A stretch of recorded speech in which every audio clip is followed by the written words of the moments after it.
Limited ही संकल्पना कंपनीचा उगम उदय कसा झाला काय झाला याबद्दलचं नंतर आपण डिस्कस करणार आहोत मित्रांनो। ग्रोविजनची कंपनीचं जे हेड ऑफिस आहे संगमनेर येथे आहे। अहमदनगर जिल्हा महाराष्ट्रातील अहमदनगर जिल्ह्यामधील संगमनेर या ठिकाणी कंपनीचं हेड ऑफिस आहे। आज 28, 26, 27, 28 जिल्ह्यामध्ये कंपनीचं काम चालू आहे। 2 राज्यामध्ये एमपी आणि राजस्थानमध्ये चांगल्या पद्धतीनं नलावडे सरांच्या माध्यमातून आणि आपल्या कंपनीचे धुमाळ सर बायनारी सर यांच्या माध्यमातून एमपी मध्ये पण काम चांगल्या लेवलला चालू आहे आणि श्याम सरांच्या माध्यमातून यूपी मध्ये काम चालू आहे। म्हणजे 3 राज्यामध्ये आपल्या कंपनीचं आता जस्ट काम चालू आहे। कमी प्रमाणात तिकडे आहे परंतु महाराष्ट्रामध्ये जास्त आहे। या ठिकाणी मला एकच गोष्ट विचारायची आहे की आता आपल्या कंपनीमध्ये जे काही प्लॅन आणि प्रोडक्टच्या बाबतीत मला थोडंसं डिस्कस करायचं आहे। त्याच्याबद्दल आपल्या कंपनीचे प्रोडक्ट संपूर्ण कोणाला माहिती आहे, म्हणजे प्रोडक्ट त्यांनी सेल आउट पण केला, इन्कम पण येत आहे, त्यातले मला चेहरे माहिती आहे, परंतु मला एक आकडा समजेल आणि मला याच्यानंतर काय बोलायचं ते समजेल। आपले प्रोडक्ट संपूर्ण कोणाला माहिती, एक हात वर करा। संपूर्ण प्रोडक्टची इतंभूत माहिती आहे। Okay, thank you. ज्यांना प्रोडक्ट अजिबातच माहित नाही असे किती लोक आहेत इथे? ओके, म्हणजे ग्रोविजन केअर प्रायव्हेट लिमिटेडचे प्रोडक्ट यूज पण केलेले नाही आणि माहिती पण नाही। ओके, म्हणजे बरीचशी संख्या आहे। ओके, हरकत नाही, थँक्यू। मित्रांनो, आपल्या कंपनीमध्ये ग्रोविजन मध्ये आज 32 प्रोडक्टची रेंज आहे। 33-34 लाखचे 3 प्रोडक्ट आपण लॉन्च करतोय ह्या एडीपी नंतर। त्याच्या स्क्रीनवरती आपल्याला दाखवलं जाईल। सॉइल ऍप्लिकेशन पासून तर हार्वेस्टिंग पर्यंतचे संपूर्ण प्रोडक्टची निर्मिती ह्या ठिकाणी केलेली आहे। 100% ऑर्गॅनिक प्रोडक्ट ह्या ठिकाणी आपण लॉन्च केलेला आहे। कंपनीचं जे स्लोगन आहे, ग्रोविजन की पहचान समृद्ध हुआ किसान, विषमुक्त खेती आणि change for better to grow, ह्या माध्यमातून कंपनीचं काम चालू आहे आणि गेली 1.5 वर्षापासून कंपनीचं काम ऑल ओव्हर महाराष्ट्रात चालू आहे। परंतु आपल्या कंपनीचं जे व्हिजन आहे, व्हिजन आणि मिशन ह्या 2 गोष्टी बोलल्या जातात। सर्वात महत्त्वाचं आपलं व्हिजन आणि मिशन आपल्या पीडीएफ मध्ये आहेच आहे। थोडक्यात सांगतो, शेतकऱ्यांचा उत्पादन खर्च कमी करणं हा महत्त्वाचा बेस आपल्याला या ठिकाणी तयार करायचा आहे आणि बऱ्याचशा प्रमाणात आज आपले जे काही लीडर्स आहेत चांगल्या लेव्हलला आज शेतकऱ्यांचा उत्पादन खर्च कमी करतायत। आलेला नेटवर्कर, आलेला जॉईन झालेला डिस्ट्रीब्युटर याला पहिल्या दिवसापासून इन्कम भेटलं पाहिजे हा अट्टास होता आमचा आणि त्या बेसिसवरती आपल्या कंपनीचे CEO mister Gangadhar Salve sir, जे एक्स आर्मी पर्सन आहे आणि विशेष म्हणजे रिटायरमेंट नंतर त्यांचा स्वतःचा व्यवसाय आहे, स्वतःचं डेअरी आहे, त्याच्यामध्ये 5000च्या आसपास दूध कलेक्शन होते। मला वाटतं बऱ्याचशा लोकांनी त्यांच्या डेअरीला व्हिजिट पण दिलेली आहे।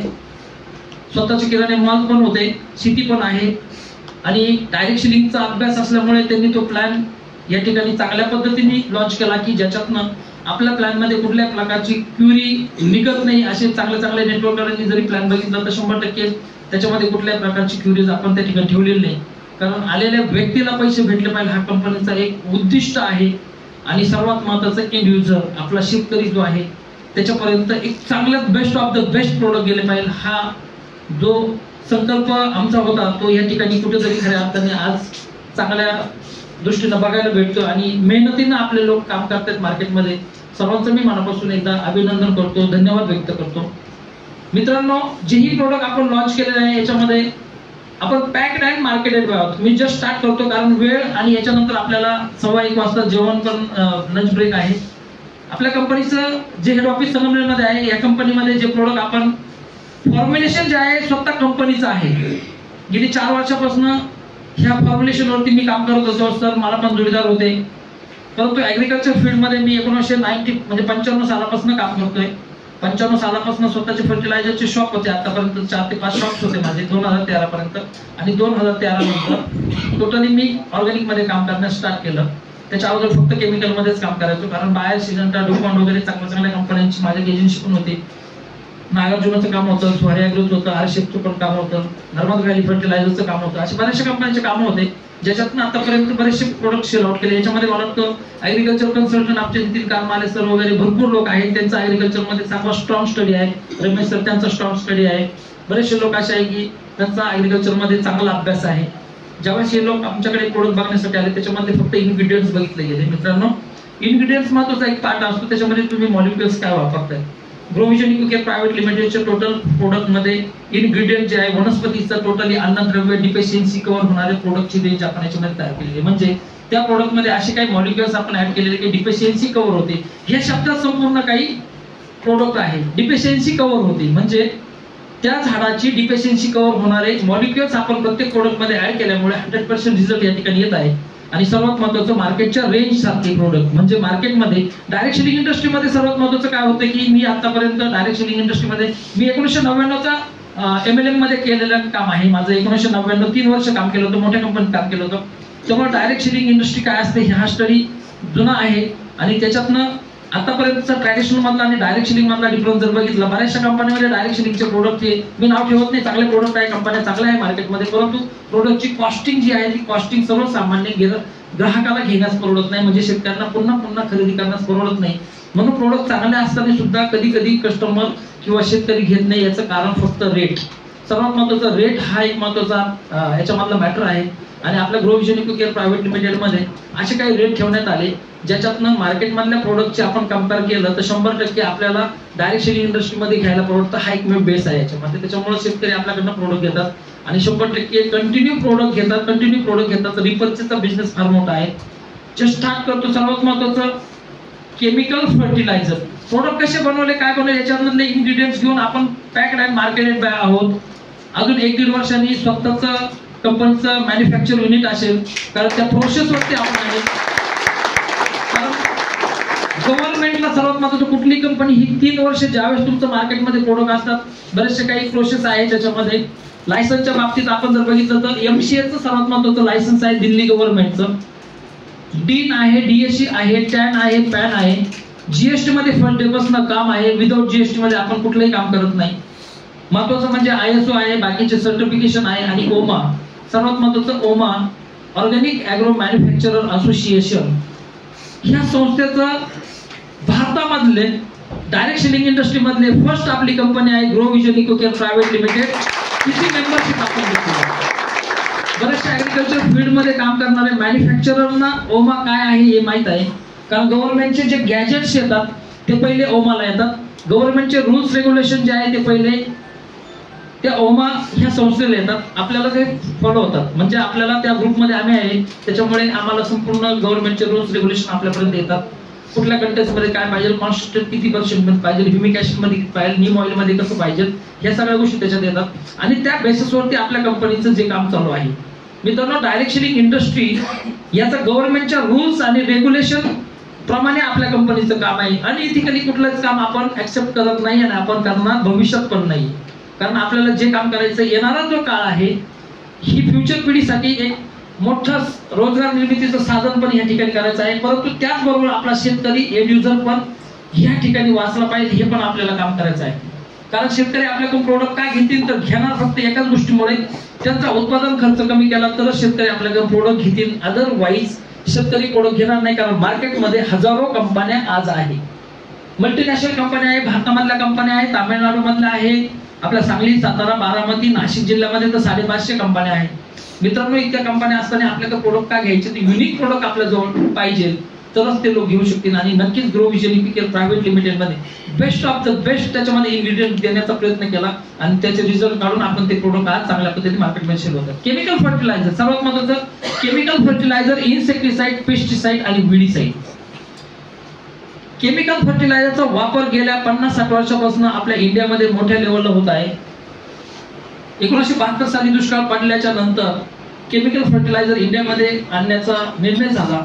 स्वामीनाथन आयोग त्यांनी तो निर्णय घेतला. लाल बहादूर शास्त्री त्यावेळेस कृषी मंत्री होते, इंदिरा गांधी त्यावेळेस पंतप्रधान होते. नक्कीच तो निर्णय त्यावेळेचा योग्य होता. कारण भारताला अन्नधान्य आयात करण्याची गरज पडत होती आणि भविष्यात भारत हा जगामधला 2 नंबरचा देश आहे. हीच परिस्थिती कंटिन्यू राहू नये म्हणून तो केमिकल फर्टिलायझर इंडियामध्ये आणण्याचा निर्णय घेतला गेला आणि तो निर्णय त्यावेळेचा चांगला होता. त्या ठिकाणी 2 राज्य जे आहे जिथं पंजाब आणि हरियाणा या ठिकाणी पहिले वापर आपला केमिकल फर्टिलायझरचा झाला. त्याच्यामुळे तिकडे अन्नधान्याचा स्रोत वाढला, म्हणजे अन्नधान्य वाढलं. आज बघितलं तर अन्नधान्याचं कोटर म्हणून पंजाबला संबोधलं जातं आणि नक्कीच आहे, जगाला धान्य पुरवून एवढं अन्नधान्य आज आपल्या इंडियामध्ये आहे. परंतु मित्रांनो, याचा दुष्परिणाम आज आपल्याला दिसत आहे. आज इतक्या मोठ्या प्रमाणात दुष्परिणाम दिसत आहे. मी 2013 पासून कन्सल्टिंग मध्ये काम करत असताना एकच गोष्ट लक्षात आली की जमिनीचा पोत खराब झाला मराठी भाषेमध्ये, पण ऍक्च्युअल जमिनीमधला जीवाणूंचा काउंट कमी झालेला आहे. तो जीवाणूंचा काउंट इतका कमी झाला की आज आपण त्याची गिनती करू शकत नाही. 1 किलोग्रॅम मातीमध्ये किंवा 1 मुठभर मातीमध्ये.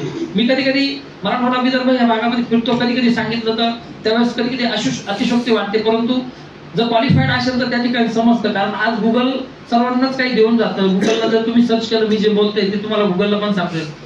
इतक्या मोठ्या प्रमाणात जीवाणूंचा साठा आपल्या जमिनीमध्ये असतो. म्हणजे जर मुठभर माती जर बघितली, मुठभर मातीमध्ये जगामध्ये जेवढी लोकसंख्या त्याच्यापेक्षा जास्त सूक्ष्म जीवाणू जमिनीमध्ये त्या मातीमध्ये असतात आणि जीवाणूंचं काम आहे सर्वात महत्त्वाचं विघटन करणं. फर्टिलायझरचं विघटन करण्याचं काम त्या जीवाणूंचं आहे. परंतु केमिकलचा वापर म्हणजे मार्केटमधले कीटकनाशकाचा वापर आळीसाठी, थ्रिप्ससाठी, पांढऱ्या माशीसाठी, रेड माइट असेल, लाल कोळी असेल, त्याला मारण्यासाठी आपण जे औषध वापरतो त्याच्यामुळे ती कंट्रोलमध्ये येत आहे. परंतु त्याचा जो केमिकल ग्रुप जमिनीवर पडतो त्याच्यामुळे जीवाणूंची संख्या कमी होते. फर्टिलायझर जे केमिकल वापरतो रिझल्ट चांगले येत आहेत, परंतु त्याच्यामुळे जीवाणूंची संख्या कमी झाली. त्याच्यानंतर तणनाशक आज जे वापरतो, विडीसाईड ज्याला म्हटलं जातं, तणनाशक वापरतो. शेतकऱ्यांची कुठल्याही प्रकारची चूक नाही, कारण मी एक स्वतः शेतकरी आहे. मला 38 एकर क्षेत्र आहे. बरेचशी शेतकऱ्यांचीच मुलं आहे. जवळजवळ 99% शेतकरी प्रत्येक जण आहे. तर आपल्या जमिनीमध्ये तणनाशक मारल्याशिवाय आपल्याला पर्याय राहत नाही, कारण तणनाशक मारलं नाही तर निंदी खुरपणीला आपल्याला तो खर्च परवडण्यासारखा नाहीये, म्हणून आपण तणनाशक मारतो. परंतु त्याचा केमिकल ग्रुप जमिनी पडतो, त्याच्यामुळे जीवाणूंची संख्या कमी होते आणि ही जीवाणूंची संख्या कमी झाल्यामुळे आज आपण टाकलेले खतं विघटित न होता बरेचसे खतं लीच आउट होतात आणि शेतकऱ्यांचा तिथं उत्पादन खर्च वाढतो. ग्रो व्हिजन इकोकेअर प्रायव्हेट लिमिटेडने असा एक निर्णय घेतला की तो उत्पादन खर्च कसा कमी झाला पाहिजे. मित्रांनो, आपण आज संपूर्ण डिस्ट्रीब्युटर आहात, लीडर्स आहात, परंतु ज्यावेळेस तुम्ही मार्केटमध्ये सांगणार आहात की आमचे प्रोडक्ट शेतकऱ्यांचा उत्पादन खर्च कमी करतं, त्यावेळेस आपल्याला सांगता आलं पाहिजे प्रत्येक प्रोडक्टच्या बाबतीत का हा आमचा उत्पादन खर्च कसा कमी करणार आहे. मित्रांनो, आपली सुरुवात झाली बॅक्टेरियापासून. सर्वात पहिले आपण एक बॅक्टेरिया निर्मिती करण्याचा निर्णय घेतला. काही सायंटिस्टची मी मदत घेतली त्यावेळेस. अशा पद्धतीचा बॅक्टेरिया आपण लॉन्च केला. मल्टीग्रो नावाचा बॅक्टेरिया आहे. हा बॅक्टेरिया जर वापरला तर 40 ते 50% फर्टिलायझरचा खर्च कमी येतो. आणि आज शेतकरी जो जास्तीत जास्त अडचण आहे तो फक्त फर्टिलायझरला आहे, म्हणजे खताला जास्त पैसे लागतात, खतं घ्यायला परवडत नाही. आणि मित्रांनो, हा खताचा खर्च जर आपण कमी केला तर 100% शेतकरी वाचणार आहे.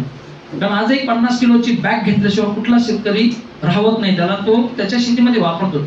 1 एकराला लागवडीपासून तर हार्वेस्टिंग पर्यंत कमीत कमी 5 ते 6 बॅगा लागतात.